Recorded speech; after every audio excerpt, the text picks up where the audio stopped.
Legal and ethical use of technology. This is a presentation that I would use with a faculty at a school or the entire faculty of a county. This is not something I would directly show to students, but I do think that the information here could be taken back to the classroom.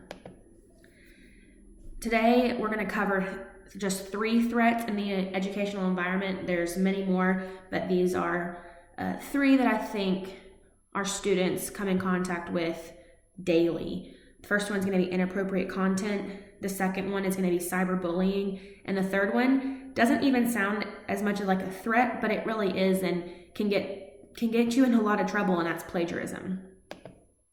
So first, we're going to start with inappropriate content. First, you as an educator and your students need to understand what inappropriate content is.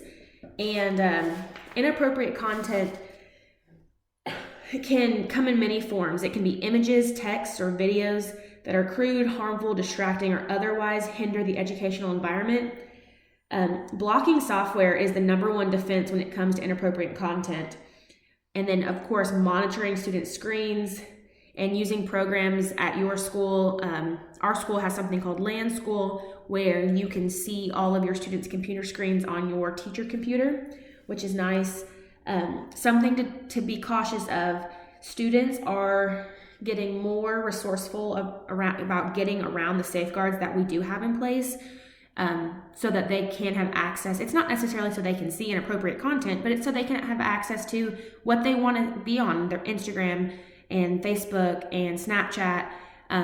So they're using VPNs to get past the safeguards, but that is in turn showing, ads that they shouldn't be seeing, or letting them Google things that normally you wouldn't be able to at school.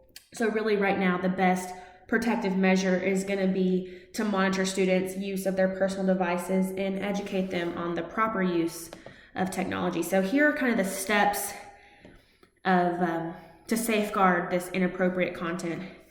First, what we're doing right now, this education faculty meeting, bringing it up, and then going even further into professional development, people that have, even more knowledge on this one specific topic if it's something that you're dealing with.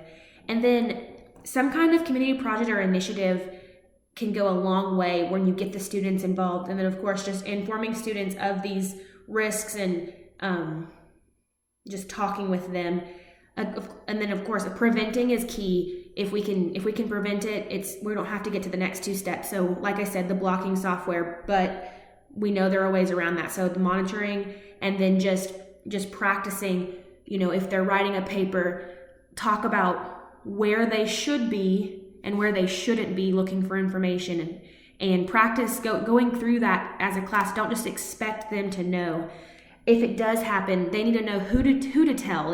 If they come across something inappropriate and they do want to let you know, but they don't want to be in trouble, what's the plan for that? Or if they notice their neighbor doing something inappropriate, who can they tell without, looking like a snitch, which we know high school students especially are really concerned about. And then what's our action plan if this is happening? I think that comes to our plan. How can we do better? Hopefully, as the blocking software continues to get better, we can get to a point where students aren't being able to get around it.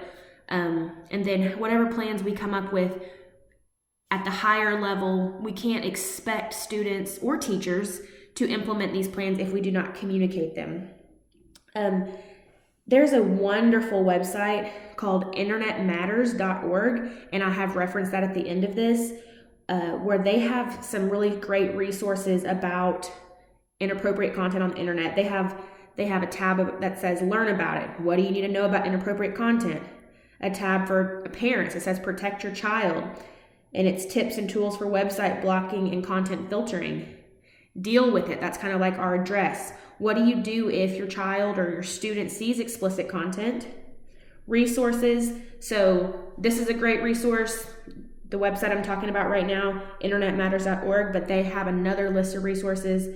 And then they have a whole tab for Apple products specifically about blocking explicit content. The next threat we're going to talk about is cyberbullying. StopBullying.gov defines cyberbullying as bullying that takes place over electronic devices such as cell phones, tablets, computers, really any device. It can be texting, apps, social media, gaming platforms. It can include sending, posting, sharing negative, harmful, false, shaming, mean content about someone else. It may be private information, personal information that can cause embarrassment, humiliation, and cyberbullying can easily become a criminal act. There are some safeguard steps for cyberbullying. It starts, and it's in the same order, educate. A faculty meeting like this, I think if we were going to focus on cyberbullying, would be so great to have a student speaker. We had a faculty meeting recently at my school where a student came and wrote a poem she had written in her English class that was about her being bullied, and some of it had to do with cyberbullying. And just hearing it from a student's point of view made it so real for us. You hear the term bullying used so often in cyberbullying, and sometimes we don't take it as serious as we should. Again, professional development with somebody that's an expert that could come to your school, or you could go to them. And then I think this would be a great time to maybe, use technology to get a survey out to the kids about, have they been cyberbullied? Have they ever cyberbullied? Just to get some data that we could share with the school and with the students themselves, so they can see that this is happening and this is real in our buildings. Again, a school-wide initiative. One year, the high school that I teach at did an initiative called All One Click, and the entire school got these t-shirts that all matched, and just the kids coming together, you could tell that environment, even if it was just for that week, the bullying went way down, and I would bet that the cyberbullying went way down as well. You can do the Pay It Forward, or we did one year where the whole school got covered in Post-it notes that were just positive, just anything you can do to push positivity in the school. And then, of course, if you are going to allow students to use their personal devices, you have to be monitoring them, making sure that they are where they're supposed to be, and they're not even having the opportunity to cyberbully. And then practice and recognize. Again, practice with your students where they should be when they're on their technology, and then recognize the signs of cyberbullying.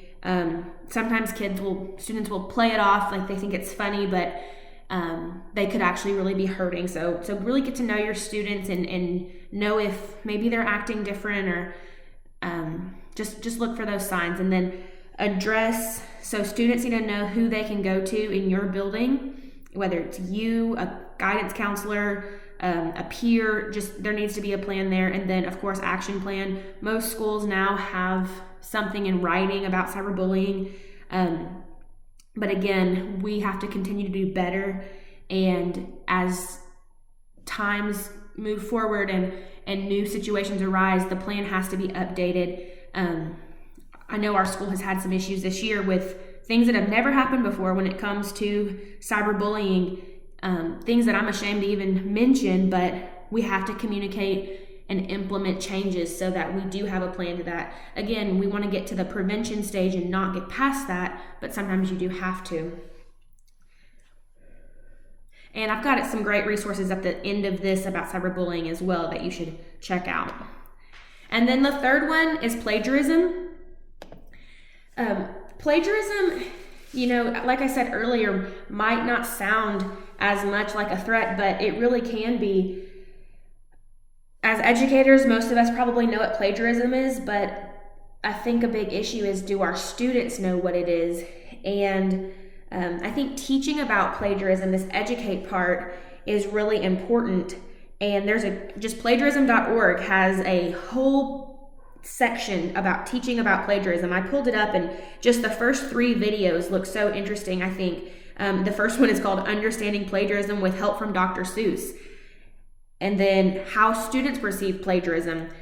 I think we need to remember that these are children that we're working with, and they maybe haven't had experience with this yet. And then methods for successful plagiarism discussion. So again, once we're educated on it, and then we educate our students in a way that they want to learn about it, I think that would be really important. again, preventing. I know that a lot of schools have software where the teachers can check the students' papers to see if there's plagiarism. But I think if we can open that software up so the students can check their own papers, we're really putting that, we're letting them own their work, which is all about what plagiarism is all about anyways. And then peer review and writing lab kind of go together, having students check each other and having a place where younger students can go to older students that have learned about this and been through this so they can have some assistance. An action plan, again, this is usually something that's already in the county or the school's discipline, or just the ethics that the students and teachers and parents have to fill out. But we need to continue to make it better as there's new technology and there's new resources available that needs to be updated, so students can use what they have correctly. And then, of course, if we change things, we have to communicate it and implement it.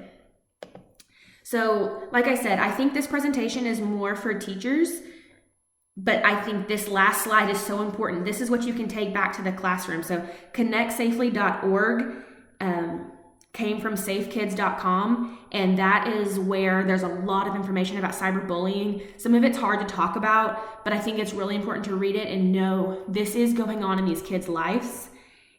Internet Matters, I mentioned earlier, and then stopbullying.gov, there was some information there, and then the plagiarism.org. So definitely check these out. Take the time to go over them. Go over them yourself before you just pull it up in the classroom, because some of the content is difficult, and it's not always easy to talk about. But if we're not talking to the kids about it, who is?